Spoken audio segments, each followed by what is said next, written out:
Now, today we're going to have 3 readers, and I'm going to read a story called The Attack of the Giant Ants. It's a new story I just wrote.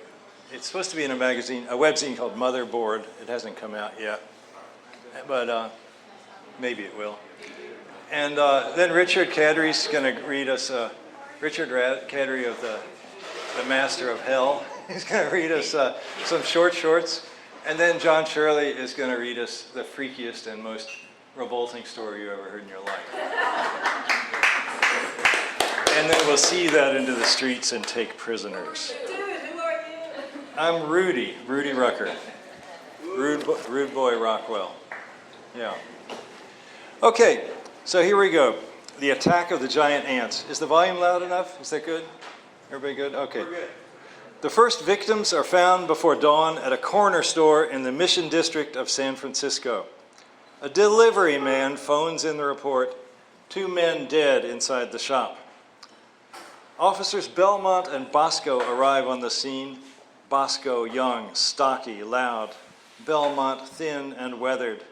The air is foggy, the sky dim gray. The store's register is untouched, but the shelves have been clumsily looted. Broken bottles and scattered snack food, blood and wine cover the floor. The front window is smashed in. The proprietor's abdomen has been ripped open. The other man, "Where the hell's his head?" asks Bosco, his voice rising. Belmont finds the head on the curb outside, the neck very jagged.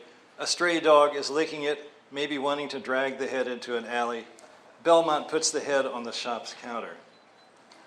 Inspector Ben Cuello arrives with the crime scene text. They photograph, measure, and discuss, not touching the corpses quite yet. Cuello observes that most of the snack packages on the floor are sweets. The shop's ice cream cooler has been knocked onto its side, fully cleaned out. Munchies, says Cuello. He's a comfortable man with a stubbled chin, easy in his frame. He homes in on a segmented whip-like stalk in the dead proprietor's hand. From a plant? See that gel oozing from its broken end, puts in Bosco? Maybe it's like a trippy South American vine. A drug deal. Lick the stub, Inspector. Take some home to your wife. She's gone, says Cuello. She left me. He walks outside with one of the texts. Blood marks and wine stains on the sidewalk, but not in the shape of human feet. The perps could have been in costume, theorizes Bosco, peering out the broken window. Special freakazoid footgear for a cult. The boy's a fount of wisdom, says Inspector Cuello. Don't know why I even show up. So what we're going to do now, Bosco, is you stay in there and keep an eye on this place. The rest of us take the corpses to the morgue and run that stalk thing over to the lab. We'll stretch some crime scene tape across the sidewalk before we go, and you run that video cam on your chest. In case something happens. Happens? Bosco is uneasy. You should be calling in more guys, Inspector. Back up. Already on the way, says Cuello. Meanwhile, can someone bag that freaking piñata? The stock boy's head? I'm the one who has to show it to his wife. Now Bosco is alone in the shop. He dabs at a smear of stalk gel on the floor, sniffs it, wrinkles his nose. The sun's coming up. The fog is a faint shade of gold. The street is empty. In the distance, thin sirens wail. Bosco hears a scraping, a thudding, a hoarse twitter. Very close. He takes a step towards the smashed window, his expression a mixture of horror and disbelief. He begins to scream. Cut. Giant ants, Ben Cuello is saying. He's in his office talking to Rupa Banerjee, an attractive young entomologist from UC Berkeley. She showed up as soon as the story broke. The first encounter was at 20th and Guerrero, Cuello continues. Then they made their way to Dolores Park, just a few blocks. We've got dozens of witnesses. They killed 7 people. Do you have video? Asks Rupa. From Sergeant Bosco, yes, said Cuello. Pauses. Our man. We lost him too.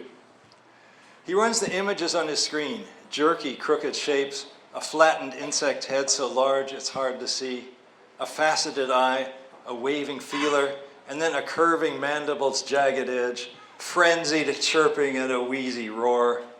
The viewpoint shifts wildly, the image goes dark.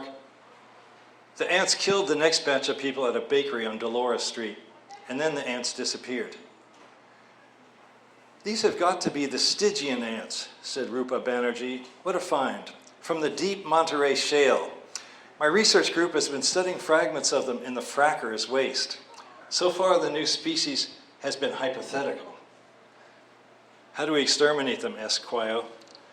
"Flamethrowers should handle the smaller ones," says Banerjee, "but we need to take one of these ants alive, Ben. It's not an opportunity to be missed." "For science?" Rupa waves that off. "For money. To survive in the oil shale, thousands of feet below the surface. They'll have made remarkable adaptations. My group has found a new material in the shell fragments we've seen, laminar chitins. Incredibly strong and extensile. I say these ants are worth billions. Let's lure one out and trap it with a net." "Who's the lure?" says Ben Quayo. "You?" "I can do it," says Rupa, lifting her chin. "I'm an expert on the languages of the ants. I can imitate their gestures and their calls, stridulation and drumming." She widens her mouth and makes a grainy sound in the back of her throat, now and then clapping her cupped hands.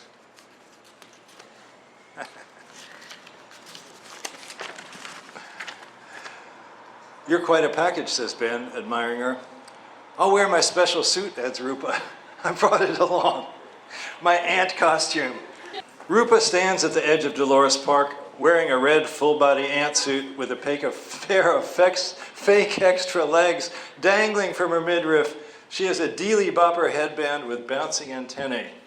Across the street are the wrecked remains of the bakery cafe where the ants attacked. House coffee shop. Pathetic scraps of pastry litter the ground. National Guard troops stand in the street, cradling a dozen flamethrowers. A crane dangles an immense wire net. Rupa's fellow entomologist Wilbur Schote is on the scene. An older man with fleshy features, wearing gray chinos and a tweed coat, rumpled and professorial. He's trucking back and forth across the park's grassy slope, knees bent, nostrils flared, snuffling at the ground. "Here," calls Schote. He's pointing at a tiny hole beside the playground. "Formic acid, pheromones, butane." "He's nuts," says Ben Quayo at Rupa's side. "That's a ground squirrel hole." We believe the Stygian ants can change in size," says Rupa. "Their laminar chitin slides over itself like a stack of plates." Rupa kneels beside the little hole with a great wire net dangling overhead. The guardsmen stand in a cordon around her, flamethrowers at the ready. Rupa leans closer to the hole, her mouth wide open. She's making these scritchy chirps. Ben Quayo can't take his eyes off her. A little ant appears at the lip of the hole, waving its tiny feelers. Rupa waggles her tongue, bobs her dealy boppers, redoubles her chirps. The ant picks its way closer, growing larger with each step. It's the size of a rat, a cat, a dog, a cow, a car, a locomotive, a dinosaur, a jumbo jet. It gives off a whiff of ether along with a wild primordial tang. "A female worker," says Wilbur Schote, tapping the side of his nose. Rupa is standing resplendent in her red ant garb, deeply chirping, her head thrown back, snaking her arms like a temple dancer. The ant responds, rubbing her enormous leg against the ridges on her glistening shell, making an upbeat sound like the squeak of a violin. Perhaps she likes Rupa. The net falls too late. It's the size of a circus tent, but not big enough to cover the ant. With a fretful milling of her legs, the ant sends the net flying. Rupa is backing away, gamely chirping her ant songs. Ben Quayo runs to her. With a motion too fast to see, the ant snags Rupa's garb with a hooked foot. She draws the captive woman toward her mouth. Quayo wildly fires his pistol's full clip into the ant's underside to no effect. The bullets ricochet off and buzz through the air. The guardsmen have raised their weapon, but Quayo yells at them to wait. The chances of them harming Rupa are too great. In any case, the colossal ant isn't biting the beguiling entomology professor. Far from it. She's raising Rupa upon high, seating the woman on her head. The ant drums her gaster against the ground, saws her legs, and makes a crackling hiss. She's still growing, casting a shadow across Quayo and the guardsmen. Called forth by the ant's drumming, a second ant emerges from the hole and rapidly swells to the same gargantuan size.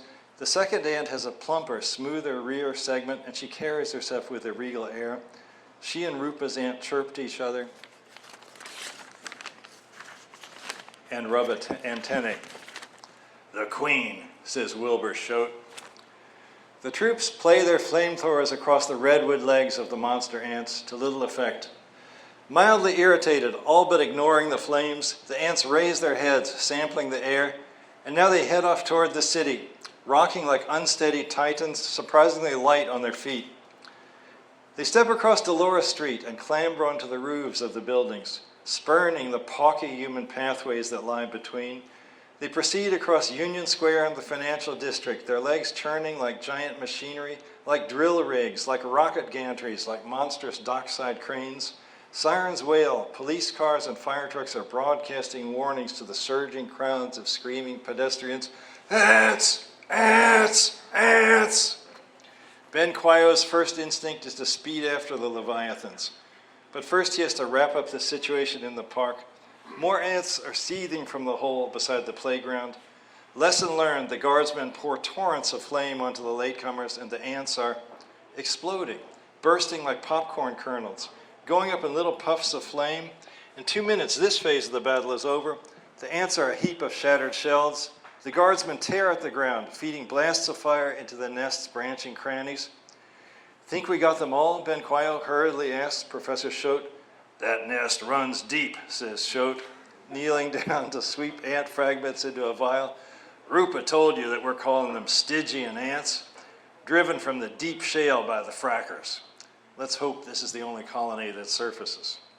"What about those two who got away?" asked Quayo. "Why didn't the flames hurt them?" "It's the laminar chitin," says Choate. "It gets stronger when it's opened up. You'll need something more intense to explode the big ones. I just hope that Rupa..." Quayo jumps into his car and tears off in pursuit of the worker and the queen. The ants are following the Embarcadero towards the sea. Rupa remains secure upon her ant's head, wedged into a nook at the base of an antenna, gripping an overgrown bristle with both hands. She's laughing, beyond fear, wholly in the moment, ecstatic over her wondrous ride. The ants reach the Golden Gate Bridge and saunter onto it, carelessly scattering the cars. Rupa's ant is in the lead, with the Stygian ant queen close behind. Helicopters with machine guns and bazookas buzz like angry hornets, firing at will, the pilots in a panic, heedless of Rupa's safety, careless of the cars. Rupa remains unscathed in her crevice by the ant's antenna. The bullets and rockets rattle off the giant ant's impermeable shells. Alert to every detail, Rupa senses a different threat. She chirps a warning to her ant, directing her song at the sensitive surface of the antenna's base, speaking the creature's language. The ant flattens her body, hunkering down on the bridge's pavement. Meanwhile, the proud ant queen strikes a pose, rearing up to her full height, resting her legs upon a cable in a tower. She goggles at the helicopters with her compound infrared eyes, lashes out at them with her clawed legs. The Stygian ant queen has failed to notice or to understand the new tactic that the frantic humans are about to launch. Moving like speeded up cartoons, the defenders are clamping electrical conduits to the San Francisco end of the bridge cables. The city falls still as the full electrical power of the grid is channeled into the cables. The ant queen takes on the look of an archaic insect god, wreathed with a coruscating halo of sparks. For a moment she sustains herself, glorying at the influx of energy, but now a spot in her shell gives way. Her vast, gassy body explodes like a hydrogen dirigible, a dark skeleton amid billows of flame. In this moment, Rupa's ant seems to vanish or to dwindle away, leaving Rupa unharmed upon the bridge, cowering behind a car for a shelter from the fireball, and then all is calm. A month later, Ben and Rupa are on a date. A plush, dimly lit restaurant near the ferry building, a romantic mood. They're starting on dessert. "Whatever happened to your aunt, do you think?" says Ben, laying down his fork. "She's my pet," says Rupa with a smile. "She got tiny, and I hid her." Ben twitches in surprise. Where is she now? The ant is here, says Rupa, very slowly and distinctly. Her name is Cynthia. She eats a lot. She opens her purse and brings out a little golden box with a crystal lid, pops open the lid and sets the ant upon the table, a faint whiff of ether. The ant is large, relatively speaking, perhaps the size of a cockroach. Ben scoots back his chair. He's on the point of jumping to his feet. Oh, relax, says Rupa. All that Cynthia wants is the rest of your dessert. Swelling to the size of a mouse, the ant marches across the table and buries her head in Ben's tiramisu. But everything's going to be fine, says Rupa. Cynthia and her sister didn't understand how to act, but I've been teaching her. You stick with us and we'll do great things. Cynthia used to be a worker, but now she's a queen.